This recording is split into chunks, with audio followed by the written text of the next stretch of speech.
3 juillet. Actes chapitre 21, verset 37 à chapitre 22, verset 16. Au moment où on allait, les frères rentraient dans la citadelle pour demander au commandant, mais-il permis de te dire quelque chose? Comment? Fit l'autre, tu sais le grec. Tu n'es donc pas l'Égyptien qui a provoqué un émeute dernièrement et qui a entraîné 4000 rebelles au désert? Non, répondit Paul, je suis juif, né à Tars, en Cilicie, et citoyen d'une ville assez importante. J'ai été pris. Permettez-moi de dire quelques mots au peuple. Le commandant lui en accorda la permission. Alors Paul, debout sur le marché, fit signe de la main à la foule. Il se fit un grand silence, et Paul adressa la parole en hébreu.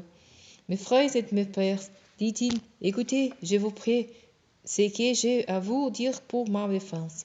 Lorsqu'ils l'entendirent parler en hébreu, le calme se fit plus grand encore. Pour reprit, je suis juif, je suis né à Tars en Cilicie, mais j'ai été élevé ici à Jérusalem. C'est Gamaliel qui fut mon maître. Il m'a enseigné avec une grande exactitude les lois de nos ancêtres, et j'étais un partisan farouche de la cause de Dieu, comme vous l'êtes tous aujourd'hui. J'ai combattu à mort ce qu'on appelle la voyée, en faisant téchanner, et j'étais en prison des hommes et des femmes.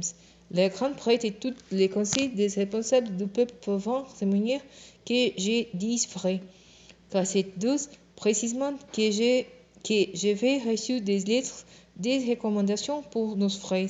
Je suis alors parti pour Damas, bien résolu à faire enchaîner et à ramener à Jérusalem, afin de les faire punir tous les adhérents de cette voyée qui les trouveraient là-bas.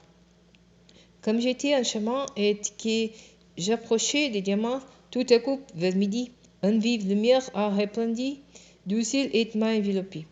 Je suis tombé à terre et j'ai entendu une voix qui me demandait « Saül, pourquoi me persécutes-tu » Je me suis crié « Qui es-tu, Seigneur ?» Alors la voix m'a dit « Je suis moi, Jésus de Nazareth, que tu persécutes. » Ceux qui étaient avec moi ont bien vu la lumière, mais n'ont pas compris celui qui me parlait.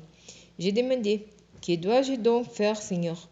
Et le Seigneur m'a dit « Relève-toi, va à Damas, et là, on te dira tout ce que tu devras faire. » Mais je n'y voyais plus.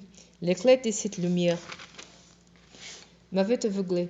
Alors mes compagnons m'ont pris par la main pour me conduire. Et c'est ainsi que je suis arrivé à Damas. Il y avait là un certain Ananias, un homme pieux, qui observait fidèlement la loi.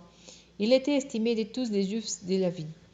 Il est venu me trouver, s'est tenu près de moi et m'a dit « Sois mon frère, recouvre la vue. » À l'instant même, j'ai pu de nouveau voir et je l'ai vu.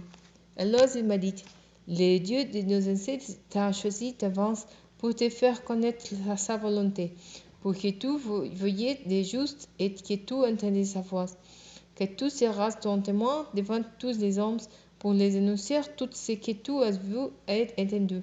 Et maintenant, pourquoi tarder? Lève-toi, fais-toi baptiser et sois lavé de tes péchés en priant le Seigneur.